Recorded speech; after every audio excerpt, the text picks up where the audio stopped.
Hello दोस्तों, नमस्कार। इतिहास विषय से संबंधित यूजीसी नेट परीक्षा दिसंबर 2020 और जून 2021 को आज हम सॉल्व करेंगे।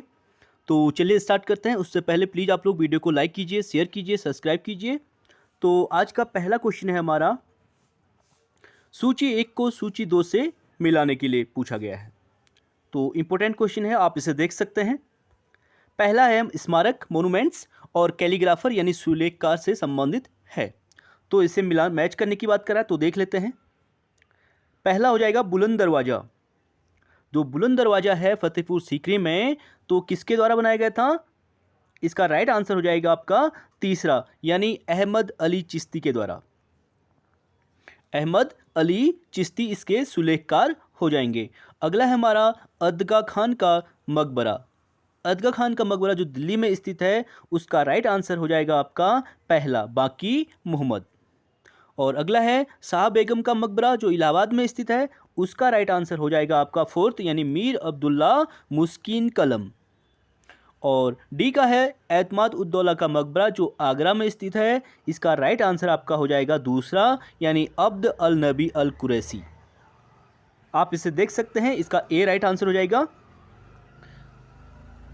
स्मारक और सुलेखकार, अब्दुल दरवाज़ा फतेहपुर सीकरी में, अहमद अली चिश्ती से, अदगा खान का मकबरा दिल्ली में, बाकी मोहम्मद। अगला है शेख शाह बेगम का मकबरा इलाहाबाद में, मीर अब्दुल्ला मुस्किन कलम का हो जाएगा। और एतमाद उद्दौला का मकबरा जो आगरा में है, अब्द अल नबी कुरैशी से संबंधित है। अगला क्वेश्चन है हमारा, प्लीज़ वीडियो को थोड़ा ध्यान से देखें। नेट के क्वेश्चन है तो थोड़ा सा हार्ड है, तो आप लेवल देखिए, आराम से क्वेश्चन सॉल्व करें। तो निम्नलिखित ईरानी चित्रकारों में से पिता पुत्र का कौन सा जोड़ा हुमायूं के दरबार में था? इंपॉर्टेंट क्वेश्चन है। ईरानी चित्रकारों से संबंधित जो पिता पुत्र थे, वो जोड़ा जो था वो हुमायूं के दरबार में कौन था पूछा गया है। तो इसका राइट आंसर आपका हो जाएगा ए, यानी मीर मुसब्बिर और सैयद अली। ए इसका राइट आंसर हो जाएगा। इसमें देख सकते हैं मुगल चित्रकला की जो नींव थी हुमायूं के समय में ही पड़ी।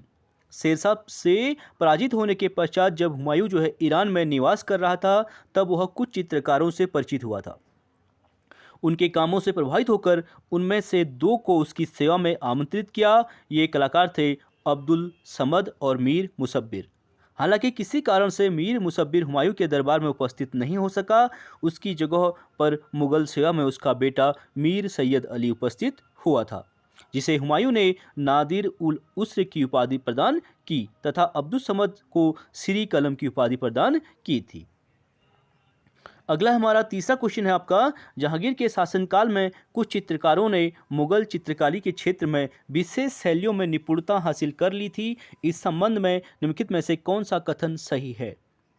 तो इसे देख लेते हैं। इसमें राइट पूछा गया आपका, तो यहाँ पे तीनों राइट जाएंगे। मंसूर जो है जानवरों और फूलों के चित्र बनाने में निपुण था। अबुल हसन एक छवि चित्रकार था। और गोवर्धन जो है साधु संतों, संगीतज्ञों और फकीरों के चित्र बनाने में निपुण था। यानी पहला, दूसरा और तीसरा यहाँ पे तीनों राइट हो जाएंगे। डी इसका राइट आंसर हो जाएगा। आप देख सकते हैं जहांगीर स्वयं एक कुशल चित्रकार था, इसीलिए उसके युग को स्वर्ण चित्रकला के नाम से भी जाना जाता है। इसका काल मुगल चित्रकला का चरमोत्कर्ष काल था। जहांगीर अपने शाहजादा काल में अकारिजा के नेतृत्व में आगरा में एक चित्रशाला की स्थापना की थी। और जहांगीर के दरबार के प्रसिद्ध चित्रकारों में अबुल हसन, बिशनदास, मंसूर, गोवर्धन, मनोहर, माधव, मोहम्मद मुराद, दौलत, फारूक बेग आदि प्रमुख थे। और इनमें से कुछ चित्रकारों ने मुगल चित्रकारी के क्षेत्र में विशेष शैलियों में निपुणता हासिल कर ली थी। जैसे उस्ताद मंसूर की बात करें, या फिर जहांगीर ने इसे नादिर उल अस्र की उपाधि प्रदान की थी। मंसूर जानवरों और फूलों के चित्र बनाने में निपुण था। इसकी महत्वपूर्ण कृतियों में जो है साइबेरिया का एक बिरला सारस, मोस्ट इंपोर्टेंट ये पूछा गया है। साइबेरिया का एक बिरला सारस तथा बंगाल का एक अनोखा पुष्प उल्लेखनीय है। और अबुल हसन जो है बादशाह शाहजहां ने इसे नादिर उज जमा की उपाधि प्रदान की थी। और अबुल हसन को व्यक्ति चित्रों यानी छवि चित्रों के में महारत हासिल थी। और गोवर्धन साधु संतों, संगीतज्ञों और फकीरों के चित्र बनाने में निपुण था। अगला है हमारा 1859 से 60 में दिगंबर विश्वास और विष्णु विश्वास ने किस आंदोलन का नेतृत्व किया था? Most important question. तो दिगंबर विश्वास और विष्णु विश्वास का संबंध आपका हो जाएगा नील विद्रोह से। सी इसका राइट आंसर हो जाएगा। आप देख सकते हैं नील विद्रोह जो है बंगाल की नदिया जिले में स्थित गोविंदपुर गांव में 1859 1860 यानी 1857 की क्रांति के 2 साल के बाद तक चला था। और इस आंदोलन का नेतृत्व दिगंबर विश्वास और विष्णु विश्वास ने किया था। इस प्रथा को स्थानीय भाषा में ददनी प्रथा भी कहा जाता है। ये इंपॉर्टेंट है, ददनी प्रथा। इसका संबंध किससे हो जाएगा? नील आंदोलन से। और इस आंदोलन का समर्थन हिंदू पैट्रियाट के संपादक हरीश चंद्र मुखर्जी ने भी किया था। 1859 ईस्वी में नील दर्पण में दीनबंधु मित्र ने नील विद्रोह का समर्थन किया। यह भारतीय किसानों का प्रथम सफल आंदोलन था। और विकल्प में उल्लेखित अन्य आंदोलन जो है कूका आंदोलन, फराइजी आंदोलन, विद्रोह धार्मिक राजनीतिक धार्मिक आंदोलन थे।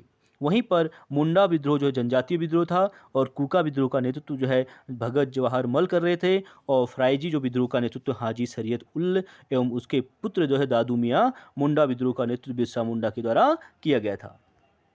अगला क्वेश्चन है हमारा, निम्नलिखित में से किस अभिलेख में भारत युद्ध की कालगणना का उल्लेख मिलता है?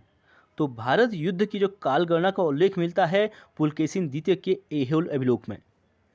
मोस्ट इंपोर्टेंट क्वेश्चन है, ए इसका राइट आंसर हो जाएगा। आप देख सकते हैं पुलकेशिन द्वितीय का जो ऐहोल अभिलेख था, पुलकेशिन द्वितीय चालुक्य वंश का शक्तिशाली शासक था। और पुलकेशिन द्वितीय के ऐहोल अभिलेख में चालुक्य वंश के विषय में विस्तृत जानकारी मिलती है।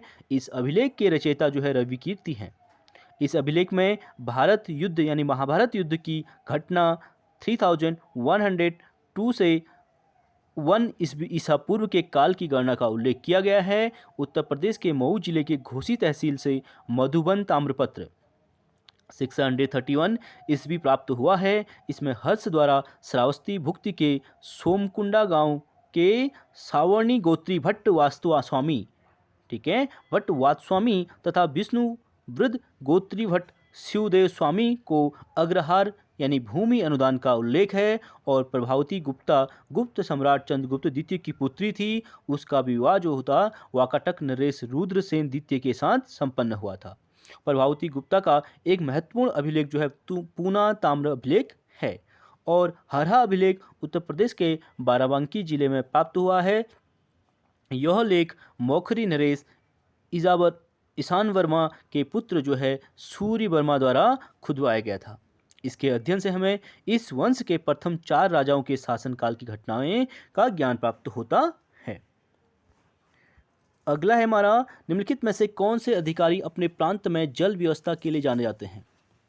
तो प्रांत में जल व्यवस्था के लिए जाने जाते हैं जो वो थे सुय, पुष्यगुप्त, तुषास्य और सुविशाख। ये चारों यहाँ पर राइट आंसर हो जाएंगे, यानी पहला, दूसरा, तीसरा और चौथा राइट हो जाएगा। आप इसमें देख सकते हैं सभी विकल्प सत्य हैं।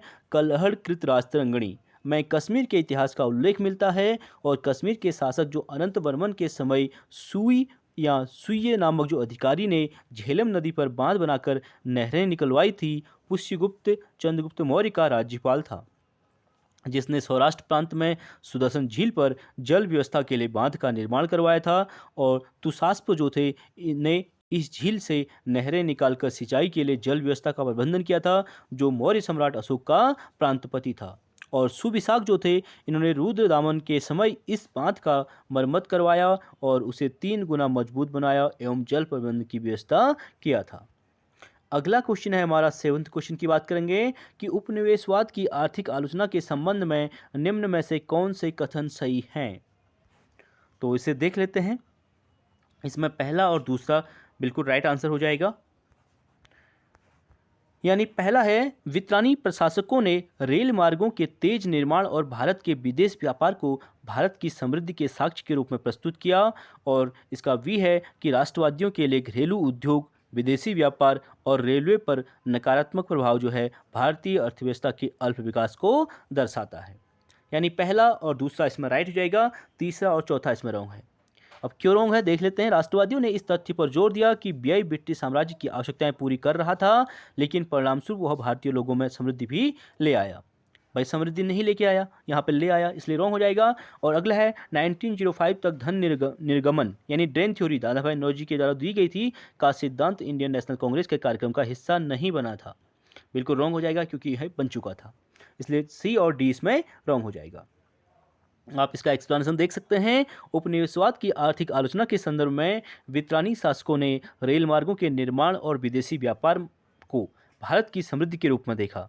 उनके अनुसार रेल मार्ग के निर्माण से माल के आवागमन में सुगमता आई, फलतः व्यापार वाणिज्य में बढ़ावा मिला, जिससे देश की प्रगति हुई। जबकि राष्ट्रवादियों ने ब्रिटिश सरकार के इस विचारधारा का तर्कपूर्ण खंडन किया और राष्ट्रवादियों के अनुसार विदेशी व्यापार रेलवे पर नकारात्मक प्रभाव जो है भारतीय अर्थव्यवस्था के अल्प विकास को दर्शाता है, क्योंकि इस व्यापार ने भारतीय बाजार को कच्चे माल एवं तैयार माल का जो निर्यातक एवं आयातक बना दिया था। अतः विकल्प सी गलत है कि व्यय जो है ब्रिटिश सरकार की आवश्यकताएं पूरी कर रहा और परिणामस्वरूप भारतीय लोगों में समृद्धि भी कर रहा था, इसलिए विकल्प जो है डी भी गलत है। क्योंकि धन निष्कासन जो डेन थ्योरी का सिद्धांत कांग्रेस के 1896 ईस्वी के कलकत्ता अधिवेशन जिसकी अध्यक्षता की थी एम रहीमतुल्लाह सैनी ने पेश किया था। अगला 8th क्वेश्चन है हमारा, निम्नलिखित में से किस इतिहासकार के अनुसार 1592 में अकबर के साम्राज्य में लगभग 120 नगर और 3200 कस्बे थे? तो किसके थे? निजामुद्दीन अहमद। ए इसका राइट आंसर हो जाएगा। आप इसमें देख सकते हैं अकबर मुगल काल का एक महान शासक था और इसका जन्म जो है 15 अक्टूबर 1542 ईस्वी में अमरकोट सिंध के राणा बीरसाल नामक राजपूत सरदार के घर में हमीदा बानो बेगम के घर से हुआ था और इसके पिता का नाम हुमायूं था। अकबर के समय मुगल साम्राज्य का जो विस्तार तेजी से हुआ और इस दौरान शहरीकरण और शहरों की आबादी में वृद्धि हुई थी। और निजामुद्दीन अहमद के अनुसार 1592 में अकबर के साम्राज्य में लगभग 120 नगर 120 और 3200 कस्बे थे। और आईने अकबरी से पता चलता है कि नगर प्रशासन जो है कोतवाल नामक पदाधिकारी करता था, जिसका कार्य आधुनिक नगर पालिकाओं और पुलिस अधिकारियों के समान था।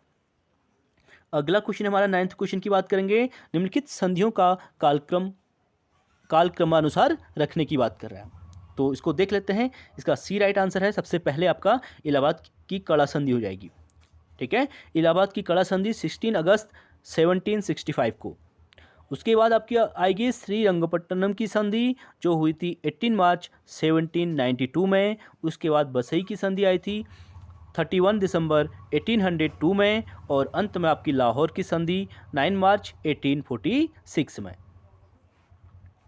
अगला क्वेश्चन है हमारा, नीचे दो कथन दिए गए हैं, कथन और कारण से संबंधित क्वेश्चन है, तो इसे देख लेते हैं। फावड़ा और हंसिया छोटे शस्त्र और घोड़ों के लौह उपकरण महापाषाण युग के स्थलों से मिले हैं और इसका कारण है मास्की और नागार्जुन कोंड महापाषाण युग के स्थल हैं। तो यहाँ पे इसका राइट आंसर हो जाएगा पहला और दूसरा दोनों कथन क्या हो जाएंगे? राइट हो जाएंगे। आप इसका एक्सप्लेनेशन देख सकते हैं। नवपाषाण युग की समाप्ति के पश्चात दक्षिण में जिस संस्कृति का उदय हुआ उसे बृहत अथवा महापाषाण संस्कृति कहा जाता है और इस संस्कृति के लोग अपने मृतकों के अवशेषों को सुरक्षित रखने के लिए बड़े बड़े पत्थरों का प्रयोग किया करते थे। बृहत पाषाण को मेगालिथ कहा जाता था। नोट डाउन कर सकते हैं इसको, बृहत पाषाण को मेगालिथ कहा जाता था। ये कृषि कर्म से भली भांति परिचित थे। उनके द्वारा उत्पादित अनाज जो है चावल, जौ, चना, रागी आदि थे। गाय, बैल, भेड़, बकरी, घोड़े आदि उनके पालतू पशु थे। यहाँ से भी क्वेश्चन पूछा जाता है कि कौन सा पालतू पशु नहीं था। वे लोहे के उपकरणों का प्रयोग करते थे और समाधियों की खुदाई में विविध प्रकार के लौह उपकरण जैसे तलवार है, कटार है, त्रिशूल है, चपटी है, कुल्हाड़ियाँ हैं, फावड़े, छेनी, हंसिया, चाकू, भाला आदि पाए गए हैं। साथ ही छोटे शस्त्र एवं घोड़े के लौह उपकरण भी मिले हैं और महापाषाण युग से संबंधित बहुत से महापाषाणिक स्थल मिले हैं, जिसमें कर्नाटक से मास्की, ब्रह्मगिरी, हल्लूर तथा आंध्र प्रदेश से नागार्जुनी कोंड और कदम्बपुर आदि महत्वपूर्ण हैं। दिया गया कथन जो है पहला और दूसरा दोनों राइट हो जाएगा। अगला क्वेश्चन है हमारा, इनमें से कौन से ग्रंथ जो है तलाक की अनुमति देते हैं? जो तलाक की ग्रंथ अनुमति देते हैं यानी विवाह विच्छेदन की अनुमति देते हैं, इसका डी राइट आंसर हो जाएगा केवल सी यानी अर्थशास्त्र। आप देख सकते हैं कौटिल्य ने स्त्रियों के विवाह विच्छेद यानी तलाक की अनुमति अपनी पुस्तक अर्थशास्त्र में दिया है। तलाक के लिए कौटिल्य ने मोक्ष शब्द का प्रयोग किया है। पति के बहुत दिन तक विदेश में रहने या फिर उसके शरीर में दोष होने पर पत्नी उसका त्याग कर सकती थी। इस प्रकार पत्नी के व्यभिचारी होने या बंध्या होने जैसी दशाओं में पति उसका त्याग कर सकने का अधिकारी था। इसके अतिरिक्त धर्मसूत्र साहित्य से कालांतर में स्मृति साहित्य का विकास हुआ था। स्मृतियों का निर्माण हिंदू धर्म के चरम विकास को सूचित करता है और स्मृतियों को धर्मशास्त्र की संज्ञा दी गई है, जिसमें स्मृतियों में मनुस्मृति सबसे प्राचीन एवं प्रमाणिक है। और याज्ञवल्क्य की बात करें, स्मृति की बात करें, फिर नारद स्मृति गुप्त काल यानी 5वीं शताब्दी की रचनाएं हैं। ये स्मृतियां श्लोकों में लिखी गई हैं तथा इनकी भाषा जो है लौकिक संस्कृत है। अगला क्वेश्चन है, निम्नलिखित में से कौन सा सुल्तान अपने फरमान में अमीरों को मसनद ए आली के नाम से संबोधित करता था? तो मसनद ए आली के नाम से संबोधित करने वाला जो सुल्तान था वो था बहलोल लोदी। डी इसका राइट आंसर हो जाएगा। आप देख सकते हैं बहलोल लोदी दिल्ली सल्तनत के अंतिम राजवंश यानी लोदी वंश का संस्थापक था। वह अपने अमीरों या सरदारों को मसनद ए आली कहकर पुकारता था। उसका राजत्व सिद्धांत जो समानता पर आधारित था। वह अफगानों सरदारों को अपने समकक्ष मानता था। बहलोल लोदी अपने सरदारों के खड़े रहने पर खुद भी खड़ा रहता था, यानी कुतुबुद्दीन ऐबक, बलबन और फिरोज तुगलक क्रमशः गुलाम वंश या तुगलक वंश के महत्वपूर्ण शासक माने जाते हैं। तो चलिए फ्रेंड्स, आज के लिए इतना ही। आई होप वीडियो आप लोगों को पसंद आई होगी। प्लीज़ वीडियो को लाइक करें, शेयर करें, सब्सक्राइब करें। Thank you so much.